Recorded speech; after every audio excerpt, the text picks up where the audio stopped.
I think that radical brewing is the closest to my heart. Okay.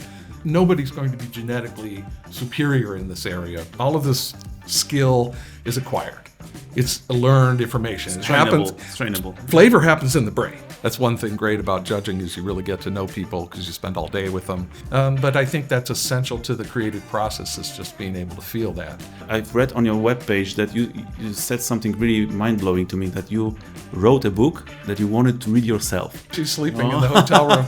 She says, she always tells me, don't forget, you're not really famous. You're just beer famous. Cześć, dzisiaj ostatni odcinek pierwszego sezonu podcastu Warzymy, co mówimy. Gość specjalny, wyjątkowy, Mosher, chodząca encyklopedia piwna, autor książek, sędzia. No i właśnie to przygnało Randy'ego do Polski, dzięki czemu mogliśmy nagrać ten odcinek. Sędziował w konkursie piw rzemieślniczych, mało tego, był przy stoliku wybierającym Kraftu Roku, którego dostaliśmy. Gdy nagrywaliśmy odcinek, Randy już wiedział, kto dostał, wiedział, że to my, ja nie wiedziałem, nic Randy nie powiedział. Dlatego dogrywamy stępniaczka troszkę później, by o tym móc powiedzieć. Fantastyczny człowiek, zapraszamy.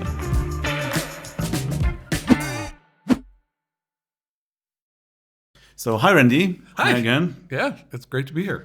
It's an honor to host you here. I know you're a big name, obviously. But before I start paying you compliments, I wanted to quote something from your website. Because I liked it. It's Ray Daniels who said that. Mm-hmm. Ray Daniels is the founder of the Cicerone certification program, and he said that you are a writer, teacher, brewer, chef, advisor, explorer, creator. He's a Renaissance man, but always at core, a master of flavor. So welcome, master. Thank you so much. That's a lot. Yeah, it's not my words, but I fully agree to every single of them. So well, thanks so much. It's an honor to have you here. And I know it's your first time in Poland, right? It is. You're judging at the biggest craft beer competition in Poland, Kraftu Roku. And also yesterday you had a speech at Symposium. Yes. How do you like Poland so far? So far, it's like every other beer trip. Okay. I mean, the people are fantastic. This is why I do this, for the community, to see what's happening in beer, to help in my way, to encourage people, to add technical information or whatever. And I think that's true of a lot of us who come from outside because we've had other people help us in our movements, wherever they are, and we pay that forward for the next group that's building what we were trying to do too. It's a fantastic moment in time for you to be in Poland because one of your books, Radical Brewing, will be published in Polish soon, like in a week from now. I'm so excited. Yeah, we are too, because your books are so powerful. To me personally, they were big inspiration to start our own brewery more than 10 years ago. In particular, 3 of them, Radical Brewing, obviously, Tasting Beer, and Mastering Homebrew. And you've written 6 books. 5. The new one's 6. Yeah, the newest one about brain, right? Yeah, Your Tasting Brain. Your Tasting Brain is a wonderful title. It's going to be published soon, but not in Polish yet. Not in Polish yet, but I'm looking for a publisher. Once we get the final text, sent to the printer, we'll be looking for anyone who's interested in publishing it anywhere in the world. I think everybody needs this information. I wrote it because it doesn't exist. So all those books are inspirational, not only for me, because I know I'm in touch with many brewers in Poland, and they say that thanks to Randy I did that, and thanks to Randy I improved this. You're extremely popular in Poland among Polish craft brewing scene. But my question is, which of your books is the most important for you? I think that radical brewing is the closest to my heart. Okay. Because it came out of my explorations in homebrewing, and I have a career as a graphic designer, and I designed the whole book and found all those illustrations or created ones, and it was 10 years of articles for All About Beer, in which I was really honestly trying to come up with content like 12 ways to make a Christmas beer, and how can you really distort a lager in meaningful ways, and so it was all really not about super technical, not about history and styles. It was really just how can you be creative in beer, because it's creative, it's an art, right? And so that for me is still near and dear to my heart. tasting grew out of a class that I was doing initially with Ray Daniels for brewers on beer styles. Yeah. And then we had requests from beer distributors to make the class shorter and add some context like history, and then do beer and food at the end. And so it became more of a consumer trade and consumer oriented thing rather than talking a lot about recipe details and things for brewers. And then after 2 years teaching that material, I thought, I have a book outlined here. And I just took my PowerPoint slides and converted them into an outline, and I wrote to that. And so that's why it flows really well, because I had that opportunity, which you never do with a book really, to work it all out in advance and talk about it over and over and decide what the right order is and what's too much and what's not enough. And by the time I started writing, it was like, whoop, just sat down and wrote it. So. And it's interesting that you're saying that, tasting beer is more from the client perspective book, and radical brewing is more for brewers, because I went the same path. I started from tasting beer when I was still a consumer, and it was like mind-opening. It's a wonderful book to read for consumer, and I think it's an obligatory book for the bartenders as well. And then I moved to radical brewing, and I still picture myself sitting in my garden, looking at this, and I was like, I want this to be brewed professionally. I want to do this. So what was fun about Radical is that it wasn't just me making things up. Yeah. But when you look at the history of beer, there were such radical things being done. Exactly. Someone brought me a bottle of Jopen beer.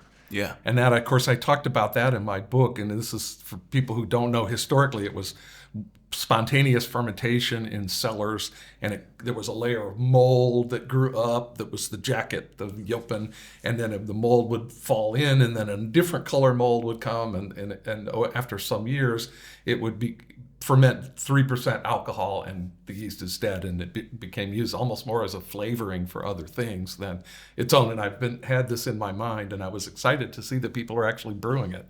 So I just wanted to point out that whatever crazy thing you think of today may have been done already, or something crazier, so it's just was fun pulling all that historical stuff together also. Yeah. And the third one that was it's still close to my heart, the Mastering Homebrew. It's from illustrations perspective, it's just so beautiful. Thank you. And I know that you illustrated most of the part of the book. All right? of it. All of it. Wow. So we had such a horrible time with that book. My publisher, my editor was actually the head of a division, and they were meaning to make a bunch of books that would have an app that would go with the book. And they published one of those and decided that's not a good way to go. And so my book got very little attention. And in the end, when we had 3 months to go before sending it to the printer, my publisher sent me the galleys, and I looked at it, and there's nothing. There were some charts that I had done, but there was nothing here, nothing here, nothing here. Every page just blank, blank, blank, blank. And I said, what about illustrations? And they're like, we're done. Our budget's up. You have to do it yourself. So they gave me 3 months, and I was working 80 hours a week. I was out of my mind. And it was worth it. And it was worth it. I shot 250 or 300 photos. I went to the homebrew shop, and I shot malt, and I shot hops, and equipment, and it's what else can I take pictures of? And eventually it turned out, but it was a very challenging project. But. Yeah, but it was worth it, as I say, because I used that book in a very specific way. Sometimes I just open it randomly, and there was a chart or any other type of illustration and some text, and I was just reading it, and it's like, wow, that's a thought of the day. It's a book that you don't really need to read in one piece. It's like a handbook. You got it close to yourself, and you just open it and get inspiration from it. I think what for me is I'm most proud of in that book, and I think is most different from other brewing books, is what I talk about in terms of recipe formulation, and how to think about a recipe for beer in terms of flavor blocks. And really understanding in a pale colored beer, you have limited numbers of malts to choose from, maybe some very small amounts of Vienna or something for a little accent, but then you get into amber and brown beers, you have a lot of choices, and there's a lot of different ways to come up with a particular color, and we tend to think with our eyes too much Whereas brewers, you really need to think there's a huge difference between biscuit malt and Munich malt or Melanoiden, and caramel malts are the same to get the same color. And I think people don't pay enough attention. I was just trying to help people organize their thoughts and try and have a structured approach to end up with the flavor that they want to end up with. So, yeah, it's a good thing to have these two books combined, I would say, like tasting beer and mastering homebrew, because the tasting beer teaches you how to taste beer and how to deconstruct it, while mastering homebrew teaches you how to construct beer. Exactly. Yeah. To have a specific effect on end consumers. So those two books complement each other. I like this effect. Yeah, I mentioned that you are judging in Polish craft beer competition. And what do you think of the level of Polish beers? Well, it's been fantastic. It's been really fun to judge with a lot of different brewers, and each judging flight is 2 Polish brewers or judges and 2 foreign judges. And I knew a few people here, but not too many. But it was really fun. That's one thing great about judging is you really get to know people because you spend all day with them. Yeah. But the judging level is very high. But I think the beer level too. Especially when you get to the medal rounds of things. Yeah. I think in all the medal rounds that we had, we maybe really knocked out only 1 or 2 of the medal round beers for being having some problem like diacetyl, that butter smell or something. But the quality, once you get past the first round, of course, first rounds are always a bit challenging. You have and one of the things somebody asked me yesterday, what's the most common flaw? It's oxidation. Yeah. Of course, because I fully agree. Yeah. Because it's it's such a problem for everybody. It's so common, and especially when you're shipping beer, that makes it worse. Especially when you're bottling off a tap or doing some hand bottling. Jamie Wagner from Beer and Brewing was talking yesterday about how some people in America who enter competitions, they'll fill a cooler full of CO2 and then they purge the bottle and purge the bottle and purge the bottle and purge the bottle, and then they'll fill it and they'll cap it on foam. So some of the brewers who do well with awards have very extreme techniques, even if they're hand bottling, to minimize the amount of oxygen that comes in contact. And I think some people just sort of fill it from the tap and hope for the best, and so I think maybe people can figure out a process for that. Might be actually an interesting seminar talk just to talk about competitions in terms of like how to enter categories and how to prepare your beer and how to ship your beer and so on. Yeah, but in a way, I feel quite happy that you say that the most common flaw is oxidation, because I would be unhappy if I heard diacetyl. Because these are very very basic flaws. Right? Other things you can control. Yeah, exactly. Oxidation is Absolutely. really, and in a small brewery, even if you're very cautious about how you package it, a small brew house has a lot more access to oxygen, and so you get oxygen in early, and at every stage it makes a difference. So it's just so much harder to control, especially for small breweries. So I think we all thought that was correct, and. So that was, and when we got to the medal round, not the medal round, but the best of show round, we had 55 beers. Yeah, because you 11, 11, and 11. But you were also at the most important table in the competition, right? No question. It's a great honor to be able to do that. And so we basically, all of those beers are completely in style. All of those beers were technically fine. So then it was a question of which ones were more fabulous. Yeah, exactly. And that gets into a different realm psychologically. Does the hoppy beer taste just fresh and bright? It's about these really intangible things that can't be measured. They can't even be agreed on. Like, what is complexity? They've studied this in wine because, wine is it's expensive, it's complex. And they don't really even quite understand. It's expected to be complex because it's expected, difficult. especially if you pay a lot of money for it. Yeah. But what is it? Yeah. Is it a lot of things? Is it a lot of different groups of things that maybe catch your attention from here to here to here and give you kind of points to focus on in a taste? Maybe, but there's no way to scientifically or even just agree on what that actually means. But we all feel it. And the same with sort of depth and length of flavor and lack of any kind of distracting things or anti-harshness or, it comes down to very small elements at that point. Yeah. So I think for me, that's the most fun, because then you have to just bring yourself to the table and say, what will I remember when I go home? What really impacts me?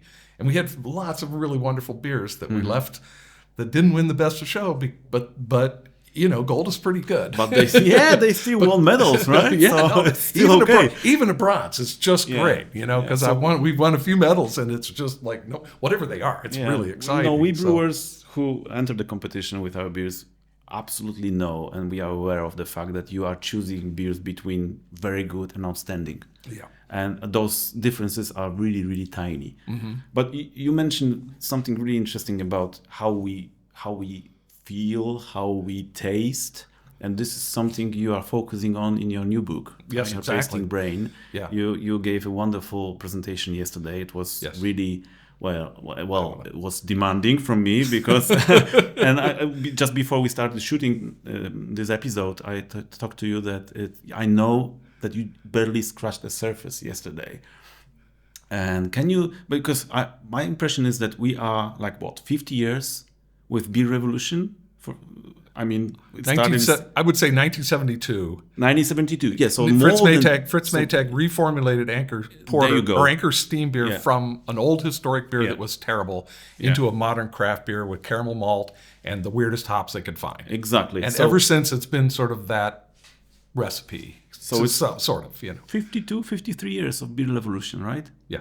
And I'm quite shocked that really nobody has written a book that would touch this subject, because I've read on your webpage that you said something really mind-blowing to me, that you wrote a book that you wanted to read yourself. I always do that. Good. We do it in our brewery because our motto is we brew what we like, Well, yeah, I think you have to have, if you lose that, if you start to rely only on your customers to tell you what they want, exactly, eventually you'll end up with mass market lager. You have to shape market in a way. You have to like Apple was in the Steve Jobs day. Yeah. They didn't make what people told them they wanted. They made what people thought, what Steve Jobs and his team thought people needed. Yeah. They shaped it. And you can lead people. You can't make a break and go all the way to Jupiter. Yeah. You can lead people. You want to always be just a little tiny bit out of their comfort zone. And this is with cuisine. This is with everything in this sort of gastronomic area. You want to be just a little on the edge and bring people along. And they love that. They love that experience of being just brought a little further into their journey. But what really makes me think is that 52 years, so many great guys, so many great scientists in the industry, and nobody came up with that book but you. Yeah, well, the problem... How it happened? So here, this is why it has to be a person like me to write this book. First of all, I was stupid enough to do it. Okay. I thought I could do it in 2 years. It's now been 6 years. Wow. I read 5 million words of scientific papers to get where I am. Yeah. And now I have a problem with the publisher because maybe it's a little too long. Mm-hmm. Or maybe a lot too long. I don't know. I'm waiting for an email. Right? But it's not a beer book at all. But it's applicable to anybody who's involved in any aspect of either flavor appreciation or flavor creation. Mm-hmm. And that sort of was the topic of my talk. It's the same understanding. It's the same brain, but we work it different ways, right? Mm-hmm. So you have to understand yourself as a taster to make sense, to understand how to think about what you do. And then on the other hand, as a brewer, as somebody or a chef or anybody engaged in creative work of creating flavor, you have to understand it the same thing, but you swap the perspective and you try and understand it empathetically from your customer's point of view, from your drinker's point of view. And some people have that unnatural empathy. Some people that's hard. But I think that's essential to the creative process, is just being able to feel that. But knowing how you have 3 individual chemical senses: taste, mouthfeel, and smell. They're completely different. They operate, mouthfeel is basically a touch system and a temperature sensing system. Taste is just very limited, very, very basic, just a few things it can do. And then smell is really unlimited in the sense that we can smell any chemical that's ever been made almost, and any chemical that will ever be made. As long as it has the correct amount of volatility, our nose will find a way to make sense of it, which is pretty remarkable, and incredibly adaptable.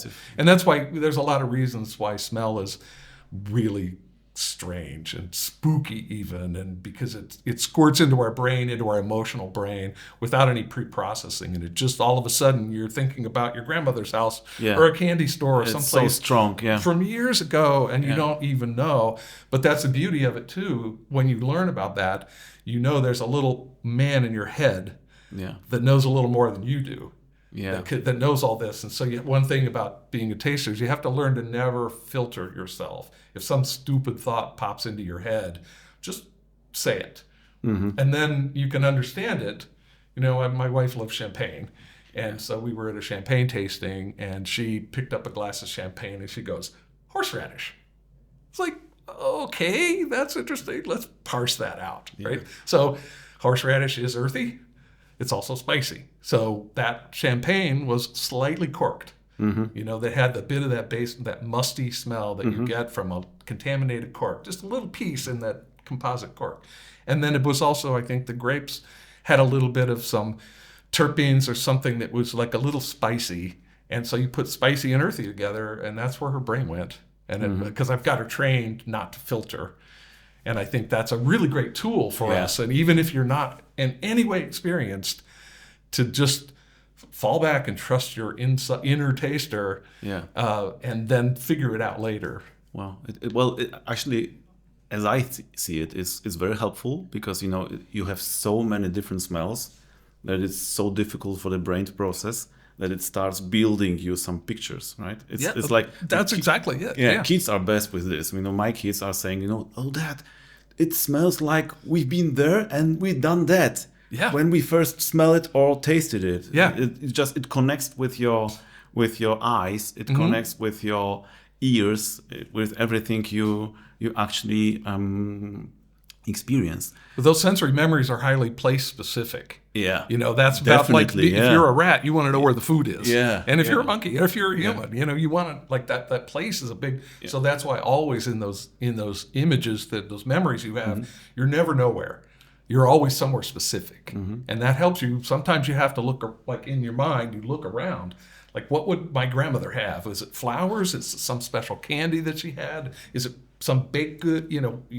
Sometimes you have to walk through those memories like a dream almost. So keep them in your mind and then like try and figure out like what's there. Yesterday, during your presentation, you said that it's not a beer book. It's not a book about beer. So the interesting thing is, who is this book aimed at? For the brewers, for better understand their customers, how their senses work, or for end customers to better understand the beer or wine or champagne they drink. Who do you think will be interested in reading that book? I think there's three groups. One is anyone who tastes anything. Yeah. So if you're interested in food, in wine, in beer, in whiskey, and I talk about fermented beverages and distilled beverages in it because those are the things we most often taste. Yeah. So I just wanted to cover the flavor vocabulary and especially how the flavor gets into wine. Wine grapes don't really have any fruity character to them. They have fatty acids that when they get in fermentation combined with alcohol, they turn into esters. Right? So it's important to know. Yeah. Right? And so anybody who fancies themselves a taster professionally or not professionally, this book would be useful. Okay. And then on the other side of that picture is the flavor creators. Yeah. So people like us in the brewing business or anyone who's a chef to understand, well, how does umami work? And how do these different compounds and different type of umami sort of flavors, how do they magnify each other when you put them together? And so there's all of that. And then I think the third group, this is why we made it your tasting brain, is that I think there are people who buy books on psychology just because they're really fascinated by how we work, how we put it together. How we designed, And that the subtitle is How It Works and How to Use It. So it's sort of the first half of the book is really more of the science about taste, mouthfeel, smell, how they combine in the brain, how we use language for that, and some other things like that. And then the second part starts with let's just talk about chemistry for a while, and like, what's an ester? Well, they're fruity, and we are generally predisposed genetically to kind of like estery things. And then, all these other different chemical compounds that contain sulfur or nitrogen, or those are on the stinky side, or even like the death and decay side of the smell. And so it's just, it's been interesting to really write that, because for me, it's changing my perspective and just helping me understand the groups of chemicals. So if I smell something that's grassy or maybe a little bit fatty, my brain goes, now that's an aldehyde probably, and it's not like you need to know that, but for me, it's really fascinating to learn a little bit more about that. And then, talking about the beverages and foods and how the roasted flavors and how those come about and all that. And then finally, we get into a chapter about how tasting and judging is done in competitions and in taste panels and all of that, and adjusting for like eliminating bias in terms of like sample order, and there's a whole bunch of other kind of things that. So there's actually a fourth group, professional beer judges, right? I mean that's in the taster group. The consumers that's in the taster as well, group, and most of those are brewers too. Definitely. And so, but so to understand how evaluation is done, and there's been books written about sensory evaluation proper that go into way more detail than I do, and about statistically processing the work, and I mean it really gets quite technical and quite complex. I stop short of that because I'm not an expert, but I want people to understand. And then the final chapter is really just, you want to be a taster, here's what you need to know. Here's like what you can expect to develop as an expert. Here's why experts are different than non-experts. So as you go through your journey, you can't expect, nobody's going to be genetically superior in this area. All of this skill is acquired. It's learned information. It's trainable. Flavor happens in the brain, not in the nose and the mouth. I mean, your sensory input comes from there, but flavor is something that our mind creates from all of those things. And, so it's just useful to know that. And one of the things I found from teaching, I teach at the Siebel Institute, some classes, like I mentioned, sometimes with Ray, that when we do sensory classes, the one thing we hear from people is like, oh, I'm just not very good at this. I'm terrible at this. It's I know this. You hear it all the time, and people are just very nervous about it. And I'm saying, raise your hand if you can smell, tell me what you smell. And people are like, I don't know. You start with the baby steps, and then they open up. And it's like, look, there are no wrong answers. You know more than you think you know. And for a long time, scientists thought human beings were really terrible in this area. And we're not. We're just not what a mouse can do, what a bear or a dog can do. They live in a different world from us. Yeah. They have, rats and mice have 3 times as many kinds of olfactory receptors. But for the most part, the ones that they have we don't drive behavioral action directly. Yeah. They're for sex. They're for avoiding predators. They're for dominance. They're for finding food. They're controlling. When a rat is full, it can't smell food. When a rat has enough salt in its system, it can't taste salt. Right. So there's this. A lot of things that human beings do with our conscious mind that other mammals do automatically. Right. So that was a big lesson for me, is how much of these really even basic functions like salt taste that in human beings is no longer automatic, but with humans, with salt especially, we're hairless, we sweat, right? Dogs don't sweat. Most other animals don't sweat. We lose salt by sweating. And so we need to know, well, if I'm going to get up and I'm going to run all day chasing a gazelle, maybe I need to get some salt in my system before I do that. Right, so we manage it on our own because it gives us so much more flexibility. Yeah. Right, other animals, they just live in this world that's really narrowly confined, and they do what they do, and they reproduce, and they have, then they send the genome forward, but they don't have the choices that we have. And that's because that these things that in other animals are mandatory, in us we can consider, and we can make choices, and we can plan ahead, and that gives us. That's why we are how we are. Yeah. You know? Wow, we are so complex, and we just think that we just drink beer, but there's so many different things going on in our brain and in our senses. Wow. That's okay. I just can't wait to see this book on the market. Me too. I will I bet.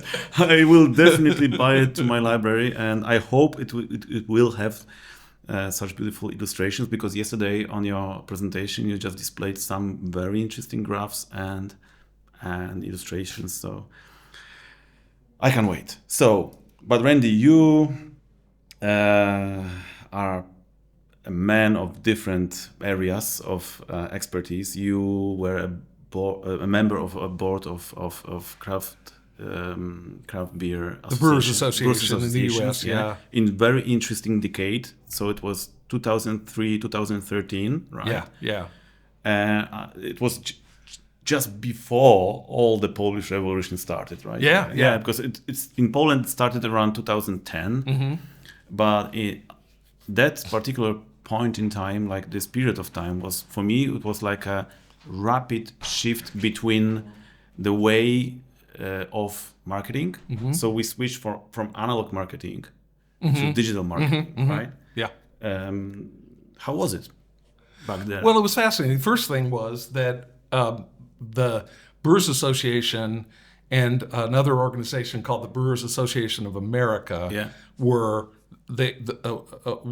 one of the board members from the BAA had joined the board, and she came in. It was Kim Jordan of New Belgium, and she came in and she said, "I don't know whether you guys like this or not, but we are going to merge these organizations," because they felt that they couldn't support two, because the BAA was more like regional, old legacy breweries, plus the larger ones like Sierra Nevada and New Belgium that were newer but had grown large enough.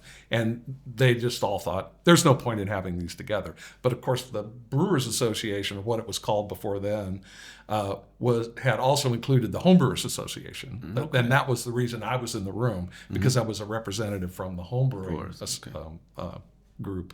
And so the first thing was, when we merged, is like, what about the homebrewers? And we had some people who were like, homebrewers, get out.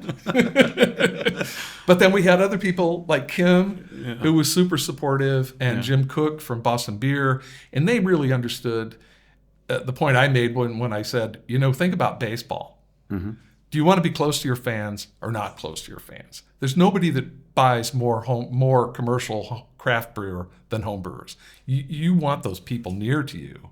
You need to support them. You need to support that community, because that's where your judges come from. That's where your future hires are going to come from. That you have to support the sort of what you call a farm team, right? To bring people up at the amateur level, and then eventually some of them will find their way into the profession. If you don't have that, you just get people who come out of college and then do some brewing school, and it's like, that's all useful, but it's not the same thing as just really having a feeling and a passion for it. So eventually we merged, and that was fantastic. San Calagione of Dogfish Head, also very supportive, and they were mostly, eventually everybody came around to the point of view, but it was really fantastic experience for me. I'd never been involved at a very high level with a lot of, in any kind of business thing like that. So it was a great learning opportunity for me, and I really, I got a lot out of it. But it was a very interesting decade, and it was, I think, maybe about that time. I remember somewhere right around that time that I judged both homebrew competitions at the national level and also the Great American Beer Fest. And at one point, the commercial beer became as good as the homebrew. At that level. And then it's like, that's when the quality kind of flipped a little bit. And that was right around 2005 maybe or so. So maybe kind of right about where you are here. And interesting, we were talking about Radical. The only other country besides the U.S. that Radical Brewing was published is Brazil. Wow.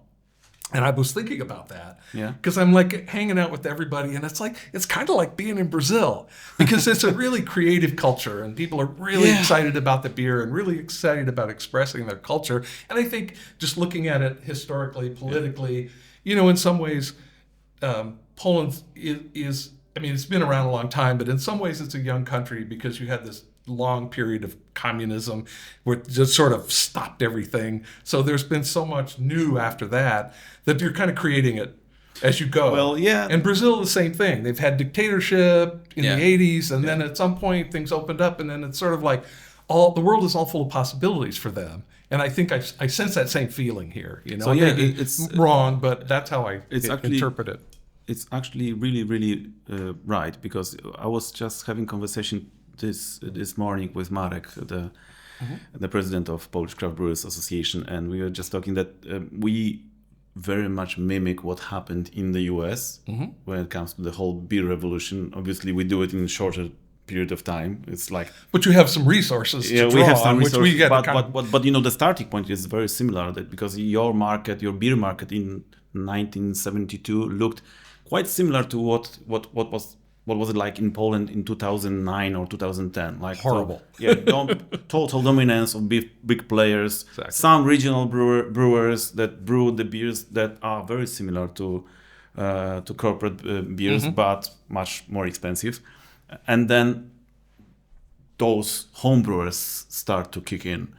But you know, at some point, our beer revolution stalled. Like, we are in this point in time now that we have this 1% of market share, only 1%, and for like 5 years it didn't change at all. And my question is, did you ever experience the same in the US, that you know, you reached certain point of market share and then it was very difficult to move on? Because I know that volume-wise, it's more like 15%, and value-wise, it's 23% in States now. Or I may be I haven't wrong. looked at the number, but it's the figures. way more than in Poland. It you is, know? We're just hitting wall now. We stalled out one time in I think that was in the late 90s or early 2000s. I remember Anheuser-Busch had a big lawsuit against Sam Adams, and because they really wanted to crush Jim, you know, because he's so smart. He's smarter than they are, and so they really wanted to crush him and get that off the table.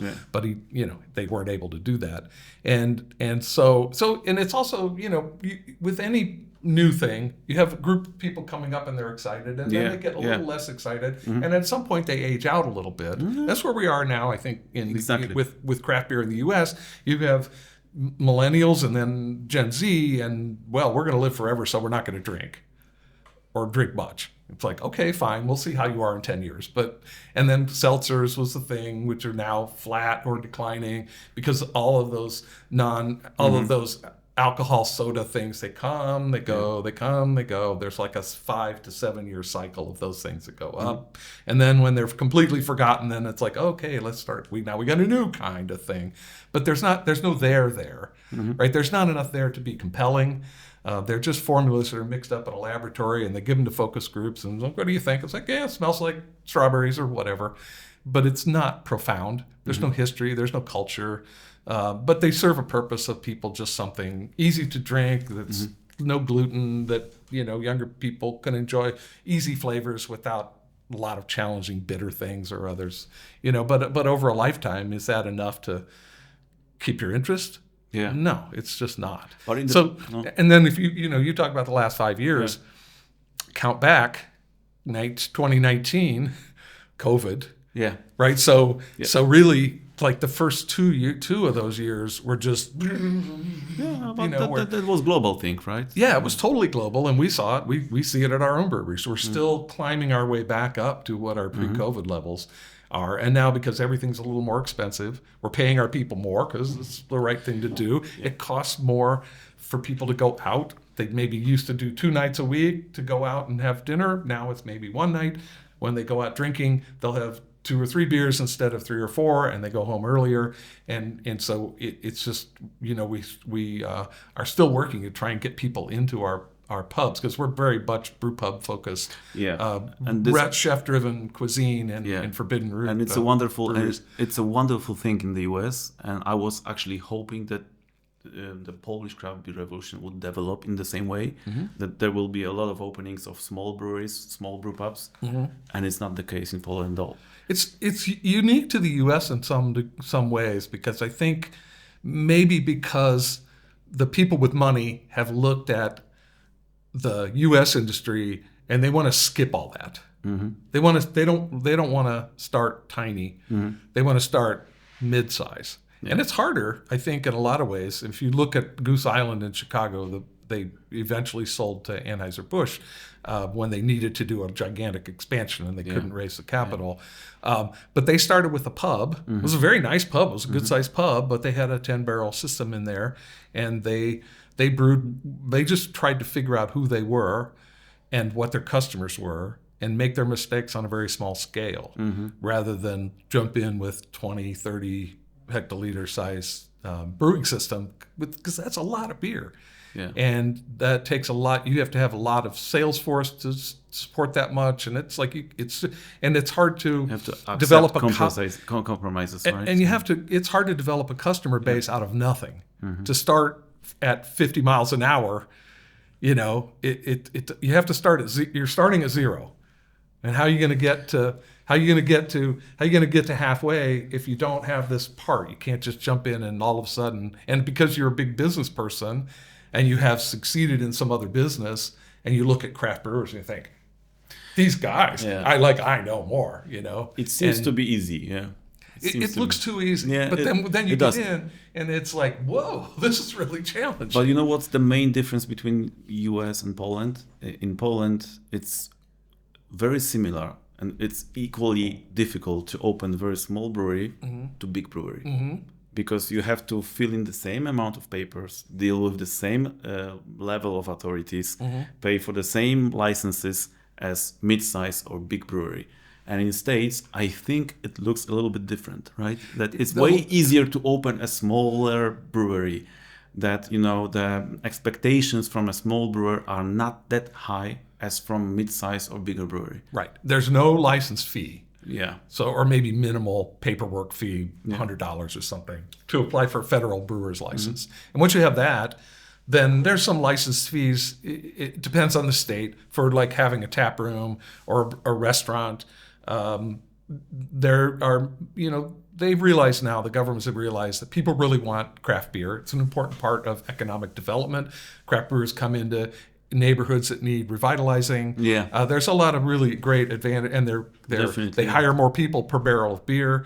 There's a lot of really good reasons to support small brewers, and so there are very few barriers just besides the cost of entry and having enough people in the business that can handle restaurant operations, front of the house, back of the house, brewing, sales.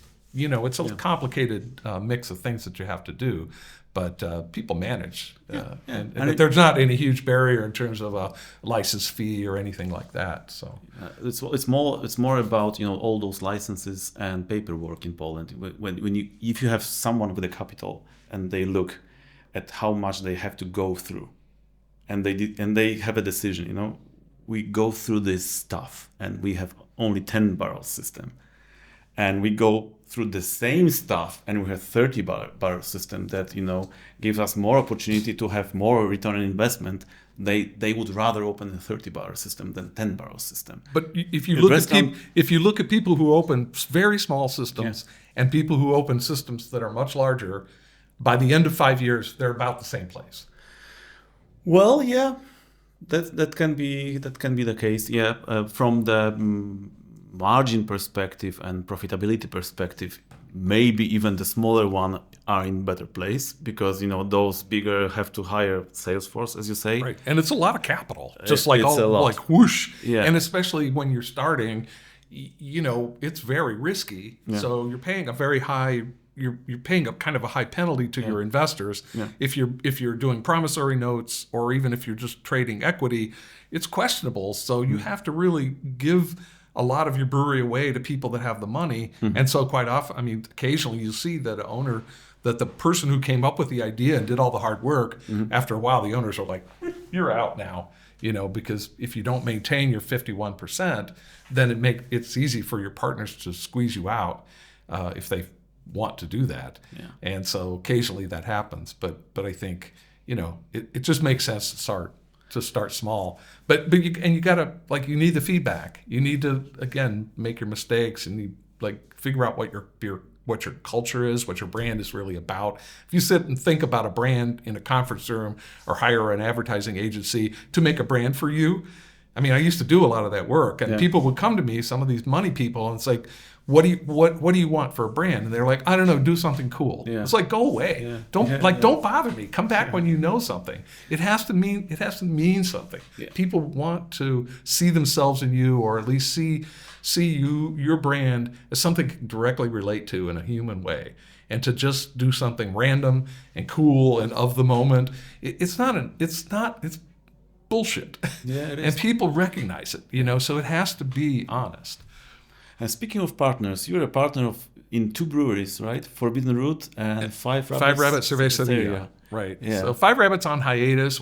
That's one of those breweries that started at a 30-barrel system, and we struggled. Okay. We struggled for money, and eventually, during COVID, we had to shut down. We were doing a lot of our business through our tap room, and so we sold off our plant actually to a brewery that we had been contract producing for, and they moved in, took the whole thing and moved in. And we're, I think, still planning on opening a brew pub in the Mexican neighborhood on the near south side of downtown Chicago, interestingly called Pilsen. Oh. Because originally when it was built, it was a place where a lot of Bohemians were coming, and you still see those stepped gable buildings and things like that there. But it's it's the heart of the Mexican neighborhood in Chicago. So it's the place, that I said when we started, it's like, we need to have a place in Pilsen. Let's start there. And they're like, no, we want a big factory. So, all right, fine, whatever. And then the other one's called Forbidden Root. Yeah. And my partner's a former venture capital guy who went through couple of rounds of venture work, and then got, he didn't need any more money, and he found it a little dull. Yeah. And so he just thought, like, I really love food. I'm really, he's a super foodie. He just loves taste. He loves all this stuff. So like, I want to do something kind of a beer thing. So he came to me with an idea, and we talked about it. We worked on the product, and eventually we found that we call ourselves botanic brewers, which is a term that used to be used for people that make ginger ale and other kind of low alcohol things back in the 19th century. So we use a lot. We have, our biggest beer in the market is the strawberry basil Hefeweizen, for example. Nice. And sounds delicious. We have a peach beer that has a lot of different botanicals that kind of surround the core of the peach flavor and compensate for the fact that peach, the specific aroma chemical responsible for peach flavor, is oxidizes during fermentation and goes away. Which is probably why peach beers, if you've ever had them, they're sort of disappointing, right? But that's like a chemical fact that I learned about this chemical. Like, oh, that's really good to know. So now we make, that's like this work that I've been doing is informing the work that we're doing as the brewery. And we have brewers, and for the most part, we just let them brew what they want to. And then I get involved in the projects that we are planning on take to market, or things that are really complicated. We brewed a collaboration with Fernet Branca a few years ago, the Italian liqueur maker, which was very fun and interesting. And so I get involved in those things.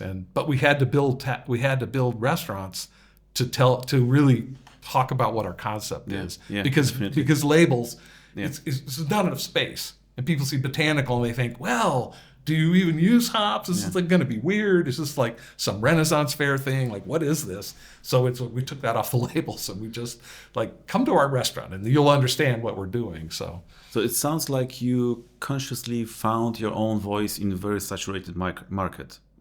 Like a craft beer scene now in the US is very saturated, right? It's very saturated. So we have almost as many breweries in the Chicago metro as you have in Poland. I know. But we have 8 million people too. I don't know how many people there are in Poland, but 38. How many? 38. 38. Yeah. Okay. So, but the US is ahead. You still have more breweries. We still have. That's a lot of breweries. But so and I think. So you have 300. We have 300 craft breweries in Poland in total. Yeah, well, that's about how much of the Chicago metro. Yeah, exactly.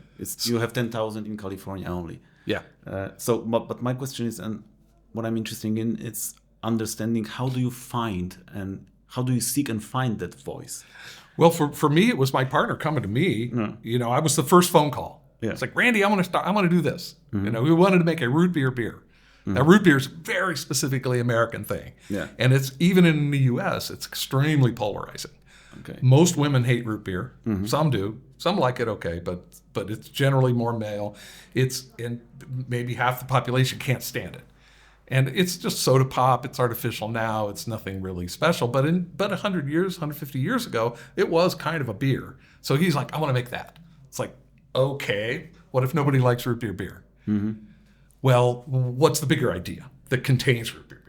So it's this botanical brewing is what we ended up. So we made a ginger with lemon and a bunch of really exotic herbs, very subtly. And we've done a lot of different things. We've done pale ales that have floral ingredients in them. We make up what we call a purple pilsner that has iris root, jasmine, and chamomile. So we're looking at just, even in the pilsner, we want to maintain the pilsner character, but we just want to push the center of that flavor out a little bit to where hops can't reach. So we use these botanicals in extremely subtle ways just to be able to bend the flavor profile a little. We don't expect you to be able to pick them out. We don't really talk that much about those, what the flavors are, because you're not really going to pick out jasmine. You might get a little hint of iris root, which has like a violet kind of smell, kind of a deep fruitiness. So those are the kinds of things we do. And, it was just really driven by Robert, my partner Robert's personal obsession. And then, of course, I'm on board with all of that, because I am too. And so it's like, wow, that's great. That's a great challenge and a great opportunity to create some unique things that other people aren't doing, because we have a little bit of extra knowledge, and because of the research I've been doing, I have some insights. We do a lot of great tabletop work where we make tinctures of different ingredients that we're thinking about using, that we know that there's like 1 part herb to 10 parts alcohol, or like vodka, and then we can mix them up and add them to beer and try them in different amounts, and then we do the math and hand that over to the brewer. It's like, okay, here's the math. Now you look at it and see, does this make sense or not? And so we can do really quite complex things in a very short period of time. Because we're just sitting around a table. Even for the base, we can blend different beers together to get the right color and malt character and hop bitterness and hop aroma, so that we blend together, and then we keep track of how much of which beer, and we can go back and, well, that's 5.2% and this is 6.1, and we just do simple math, and we can kind of know where to target with the recipe that we want to develop. So that's highly recommend that for everybody who's doing development of complicated products. It's very easy to do that, and you get a lot of work done in a short period of time, and much faster than brewing pilot batches. To me, it still seems like you're still a radical brewer. I totally am. Yeah, I really want to do that. But now we're conscious, much more conscious of people's limitations and managing people's expectations. So we have to be very careful about what we put on a label. Yeah. Because if you put it on a label and people can't instantly recognize it, then on Untapped, people are like, well, I didn't really get that iris root. May not even know what iris root is. You can really easily overcomplicate it, right, for people, and they feel overwhelmed. They don't understand the product, and they start hate it. Well, the brain rejects. The brain rejects novelty. Yeah. Right. We're designed to recognize and really like familiar things. Right. That's the whole thing about babies and their bankies. That is just self-smell. Yeah. Right? That's just the smell of themselves, and it's so comforting. It's like their only smell. They smell their mom, they smell that, they smell food, but it's like very limited. So even to take one of those little like blankets or stuffed toys and wash it, it's pandemonium in the house with the baby, because it's like, now you've removed all the smell. This is like, I don't even recognize this thing anymore. That's what that's all about. And we're all like that a bit. So again, you can push people, like I said earlier, you can push people, and it's really great to be able to push them a little out of just like a little at the edge of their comfort zone, and just push them into new territory just a bit. And they really love that, because that's their experience. That's like you're curating an experience for them.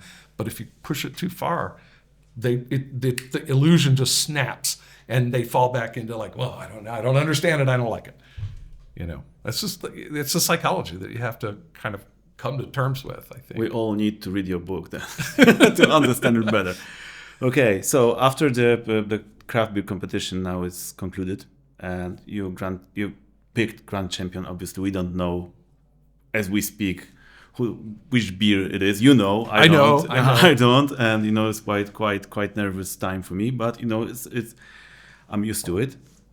But after all those tables you were at, do you have any message for Polish brewers? Just what I've said to them, you know, that talking around the tables, that we're excited to see what you're going to come up with. Okay. You know, like everywhere, and that's what's been the most fun for me, going to places like Brazil or South Africa, wherever, that, you know, you don't have to tell people that, like, don't copy us. To copy how we did it and how we approach things, but you need to find your own way. You need to find the Polish way.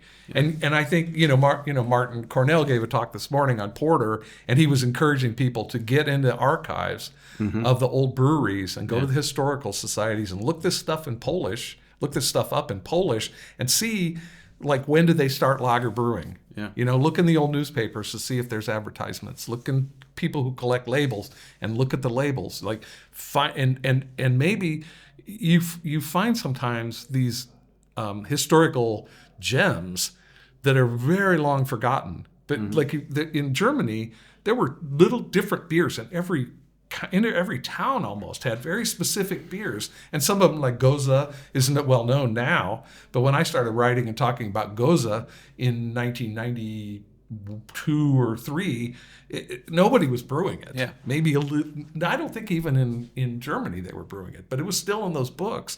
And so if you can find, like, what's the earliest textbook? We have Grodziskie, right? Yeah, you have Grodziskie. That's such a great example. But what were the variations on it? Yeah. You know, most of it's brewed now to maybe 3.5-4% alcohol, right? But I have a recipe from a German book that talks about the recipes that were more an earlier recipe that were not as pale, because about 7% of the malt for the recipe was actually toasted a little bit to have a little bit of an amber color. So the beer had a little more color and a little bit more richer flavor. And the Plato, it was like 11 degrees Plato, so the alcohol would have been about stronger, 5% or a little higher. And so that was that was in a German book, I think originally published in the 20s, but this was later edition by a guy named Schönberg. So you can find, I have those. I'd be happy to send you those. I will still say that if you want to learn about Grodziskie, you have to reach out to Polish sources, because at some point Germans wanted to call it Grazer, that's what the book is. That's what it calls it in the book. But they were drawing on actual historical stuff. They weren't making it up at that point. But I think you do, absolutely. Yeah. And like, what's the first Polish book written on beer? Does anybody have that? When was that? I don't know. What's in there? I don't know. Right? Because were they brew different kinds of Baltic porters? Did they? I mean, when you go back, the complexity increases. There were a lot more things that rather just one style. So I think if you can go back, just find some historical things. And you don't have to reproduce them, but you can use them as little touch points for your further creativity, right? Yeah. And so maybe did people ever put? You grow a lot of fruit in Poland. Did people ever put fruit in beer? When you go back to the 1600s or something, were people on farms, were they making beer that had fruit in it? Was there a farmhouse tradition here, like in Scandinavia?